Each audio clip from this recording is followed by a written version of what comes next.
लखनऊ में आज विधायक पल्लवी पटेल ने एक प्रेस कॉन्फ्रेंस कर वाराणसी में 22 अप्रैल को स्कूल कैंपस में छात्र की दिन दहाड़े हत्या को लेकर यूपी पुलिस की कार्यशैली पर गंभीर सवाल उठाए हैं।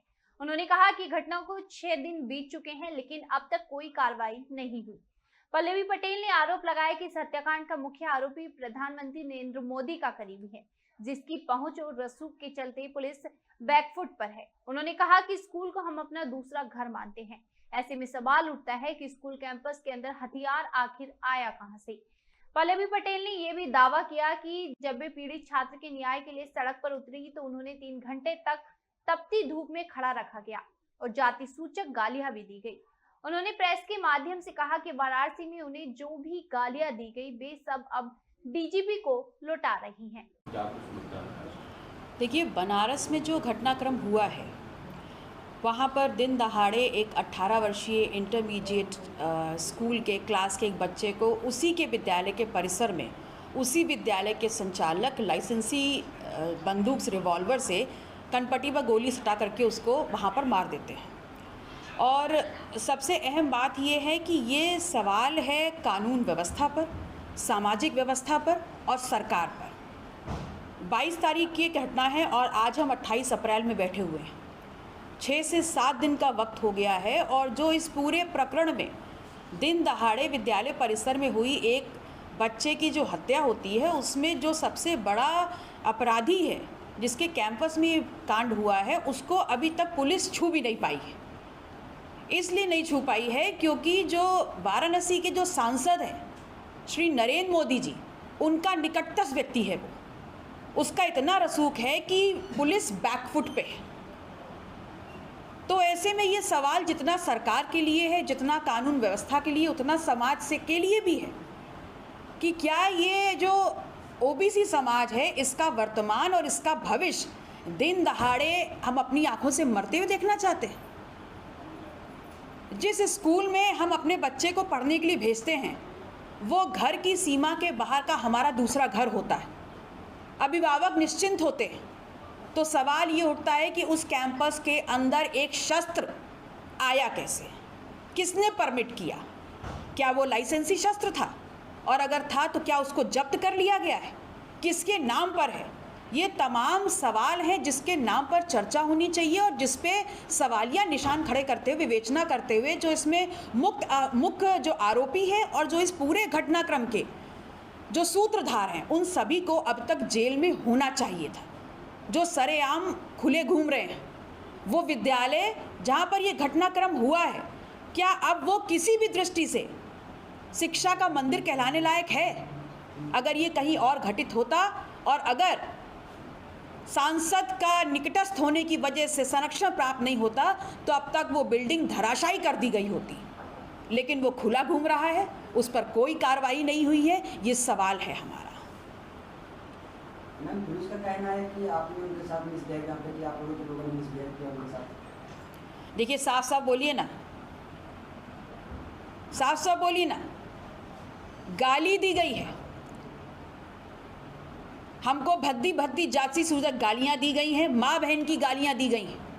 मैंने दिन रात की मेहनत करने के बाद ये डिग्री डॉक्टरेट की हासिल की है और जब समाज के लिए न्याय मांगने के लिए हम उतरते हैं वहाँ पर, तो तपती धूप में एक जनप्रतिनिधि को 3 घंटा खड़ा रखा जाता है और उसके बाद वहाँ पर जब हमने जवाब मांगा है तो हमको जाति सूचक गालियाँ दी गई हैं, माँ बहन की गालियाँ दी गई हैं। ये मेरा स्तर नहीं है और आपके माध्यम से जो उत्तर प्रदेश के सूबे का सबसे बड़ा पुलिस का अधिकारी है डीजीपी, मैं वो तमाम गालियाँ आपके माध्यम से उनको वापस करती हूँ।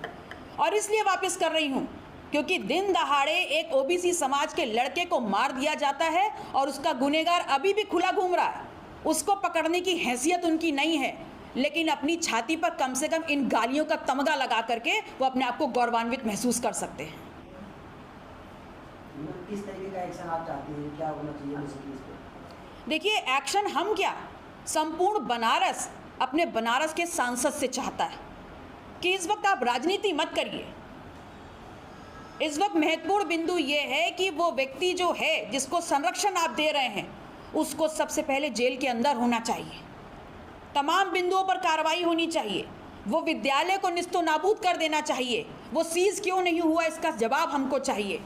वो भारतीय जनता पार्टी का एक बड़ा नेता है, तो भारतीय जनता पार्टी फ्रंट में आकर के अपना रिश्ता उस व्यक्ति से उजागर करे या उसको निष्कासित करे।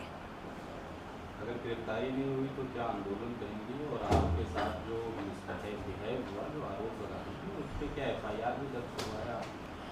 देखिए, अगर हमारे समाज को न्याय नहीं मिलता है और लगातार अधिकार है, तो क्या गलत कहा है नेहा सिंह राठौर ने? मैडम, पहलगाम में जिस तरीके से आतंकी हमला हुआ, उत्तर प्रदेश की सीमाएं नेपाल से काफ़ी ज़्यादा लगती हैं। नेपाल की सीमाओं पर सतर्कता बढ़ाई गई है और वहाँ पर सीमाओं के जो मदरसे बने हुए हैं उस पर कार्रवाई करनी शुरू हुई है सरकार। किस तरीके से इस पूरे कार्रवाई, और जब वो मदरसे बने थे तब वो अधिकारी जो आज अवैध कह रहे हैं वो कहाँ थे, क्या किस तरीके से देते क्या? देखिए, पहलगांव में जो घटना हुई है वो राजनीति से परे है, बहुत ही दुखद है, हृदय विदारक है। लेकिन इसके साथ साथ मैं ये ज़रूर कह सकती हूँ कि इस देश का 135 करोड़ जो लोग हैं उनके साथ साथ मैं भी सरकार के साथ समर्थन में हूँ और सरकार के पूरे सहयोग में हूँ, और उनको अधिकार देती हूँ कि जिसने भी ये आतंकवादी घटना हमारे देश में की है उस पाकिस्तान के खिलाफ आप पूरी मुस्तैदी से एक्शंस लीजिए, हम सब आपके साथ खड़े हैं। लेकिन भारतीय जनता पार्टी जो हिंदू धर्म और हिंदुत्व की बात कर रही है वो इस बात को भी समझ ले कि हिंदू धर्म के जो सबसे बड़े गुरु हैं, जो शंकराचार्य हैं, वो ये भी कह रहे हैं कि अगर भारतीय जनता पार्टी की सरकार पाकिस्तान के खिलाफ वास्तविक युद्ध का ऐलान नहीं करती है तो इस बात को भी मान लेना चाहिए कि भारतीय जनता पार्टी के लोग भी इस पूरे घटनाक्रम में शामिल हैं।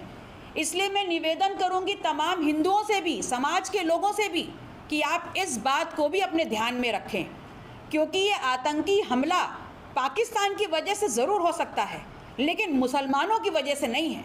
इसलिए इसमें हिंदू मुस्लिम का एंगल ढूंढने का काम ना करें। आमने सामने से बाहर की सिचुएशन को क्या सही माना जाएगा? देखिए, कहावत है लातों के भूत बातों से नहीं मानते। अभी पुलवामा से हम उबरे नहीं थे और पहलगांव हमारे सामने आ गया। हम कड़ी कार्रवाई करेंगे, कड़ी कार्रवाई करेंगे, तो कड़ी कार्रवाई करिए ना। इस देश का एक एक व्यक्ति, हर राजनीतिक दल, हर राजनेता, इस देश की 135 करोड़ जो जनसंख्या है वो आपके साथ समर्थन और आपको पूरा अधिकार दे रही है कि आप वास्तविक लड़ाई में उतरिए, आर पार की लड़ाई लड़िए और परिणाम हासिल करिए। सुरक्षा को लेकर आप क्या कहेंगे? जिस तरीके से आतंकवादी सुरक्षा तो गृह मंत्रालय के अंडर में आती है, सुरक्षा को लेकर आप क्या कहेंगे? देखिए, निस्संदेह ये भारतीय जो प्रशासनिक सीमा है उसके अंदर नागरिकों के ऊपर हमला हुआ है, और अगर इस देश का नागरिक अपनी सीमा में अपने आप को सुरक्षित महसूस नहीं कर रहा है तो ये एक बहुत बड़ी इस देश के लोगों की सुरक्षा में चूक है। मुझे याद है जब 26/11 का अटैक हुआ था उस वक्त तत्कालीन गृह मंत्री शिवराज पाटिल जी ने नैतिक जिम्मेदारी लेते हुए अपने पद से इस्तीफा दिया था, लेकिन अभी तक हमारे देश का गृह मंत्री जनता के सामने किसी संबोधन के लिए नहीं आया है, तो उनको भी नैतिक जिम्मेदारी लेनी चाहिए कि उनसे भारी चूक हुई है। मैम, क्या लगता है कि भारत और नेपाल का जो सीमा है, जैसे अगर संरक्षण मिलता है तो मैं पटेल समाज के एक एक घर तक जाऊंगी, एक एक घर तक जाऊंगी और ये बात बताने का काम करूंगी कि पटेल समाज का खून इतना निकृष्ट नहीं हो सकता और उसकी नसों में खून बह रहा है कि नहीं बह रहा है कि आपका खून इतना ठंडा पड़ गया है कि हमारे भविष्य को सरेआम गोली मार दी जाएगी। हमने अपने बच्चों को इसलिए पैदा नहीं किया है, आपके भी बच्चे होंगे, क्या आप ये बर्दाश्त कर पाएंगे? तो इसलिए ये हम सब की नैतिक जिम्मेदारी है कि पुरजोरी से जो आवाज़ हम उठा रहे हैं उसको आप भी इस पूरी आवाज़ को, इस अन्याय को मुखर होकर के उठाने का काम करें। मैं तो हर गांव, हर शहर जाऊंगी और अपने समाज को इकट्ठा करके इसको बड़े आंदोलन में तब्दील करूंगी। पहले रोडों पे तो गोलियां मारी जाती थी, अब स्कूलों जो शिक्षा का बहुत बड़ा मंदिर कहा जाता है उसके अंदर इतनी बड़ी घटनाएं हुई है और कहीं ना कहीं सरकार जो कह रही है तो जीरो टॉलरेंस की बात कर रही है और इतनी बड़ी घटना हो रही है वो अपनी पीठ पर खटखटा रहे हैं, कैसे देखते? देखिए, ये जो प्रधानमंत्री हैं, ये प्रधानमंत्री बनारस का सांसद है, वहाँ के लोगों ने वोट दे करके जनप्रतिनिधि बनाया और तब वो इस देश के प्रधानमंत्री बने, और वो बड़ी छाती ठोक कर कहते हैं कि क्राइम के खिलाफ हमारा ज़ीरो टॉलरेंस की नीति है। तो अगर ज़ीरो टॉलरेंस की नीति है तो आपके ही क्षेत्र में, उस सांसद के ही क्षेत्र में उनका ही निकटस्थ व्यक्ति जो है वो खुलेआम क्यों घूम रहा है? अब तक कार्रवाई क्यों नहीं हुई है? यही तो सवाल है। और ये सिर्फ कानून व्यवस्था का सवाल नहीं है, सामाजिक व्यवस्था का भी सवाल है। ये सरकार के लिए सवाल नहीं है, बल्कि ये स्वयं हम सब के लिए भी सवाल है कि हम क्या अपने बच्चे दिन दहाड़े, ये पिछड़ा समाज बच्चे अपनी लिस्टें पैदा कर रहा है कि हमारे भविष्य को दिन दहाड़े मार दिया जाए और हम चुपचाप बैठे रहें। मैम, अभी थोड़े दिन पहले BHU में जो कुछ युवा मोर्चा IT सेल के लड़कों ने, बीजेपी के जो IT सेल के लड़के थे, उनके एक लड़की के साथ छेड़छाड़ की थी, तो उन पर भी कोई कार्रवाई नहीं हुई। आज वो बाहर घूम रहे हैं, मतलब थोड़े दिनों के लिए जेल में गए, उसके बाद में उनको जमानत मिल गई। देखिए, भारतीय जनता पार्टी, फोटो भी वायरल हुए थे योगी जी के साथ में, मोदी जी के साथ में, तमाम। जी बिल्कुल बिल्कुल, मैंने भी देखा था। और ये बात तो लोगों के सामने ज़रूर साबित हो जाती है कि भारतीय जनता पार्टी की जो सोच है, जो नीयत है, जो नीति है, वो हर समाज के लिए नहीं है, हर वर्ग के लिए नहीं है। जो उनके निकटस्थ हैं, जिनको वो सत्ता संरक्षण दे रहे हैं, उनके किसी भी अपराध को बड़ी सफाई से छुपा ले जाते हैं। और उसके जीता जागता उदाहरण हेमंत पटेल के साथ जो बनारस में हुआ वो है, उसका जीता जागता उदाहरण एक छात्र के साथ जो BHU हिंदी यूनिवर्सिटी में हुआ है वो है। हम उन सभी को एक धारा में, एक श्रृंखला में पिरोते हुए सिर्फ इतना जानते हैं कि हमारे सांसद को, अपने निकटस्थ लोगों को आप संरक्षण देना बंद करिए। यह आंदोलन एक बड़ा आंदोलन बनेगा और न्याय की लड़ाई हम अंतिम सांस तक लड़ेंगे। मैम, बीते दिनों समाजवादी पार्टी के राज्यसभा सांसद रामजीलाल सुमन के काफिले पर हमला हुआ, कैसे देखते हैं, क्या कहेंगे?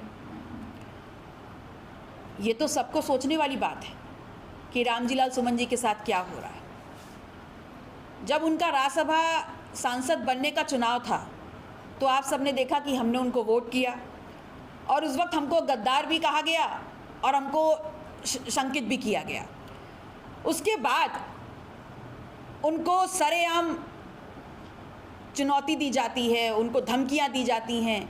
उस वक्त भी इसी राजधानी की सड़कों पर हमने उनके साथ खड़े होकर के उनके लिए, उनके पक्ष में बड़ा विरोध प्रदर्शन किया था।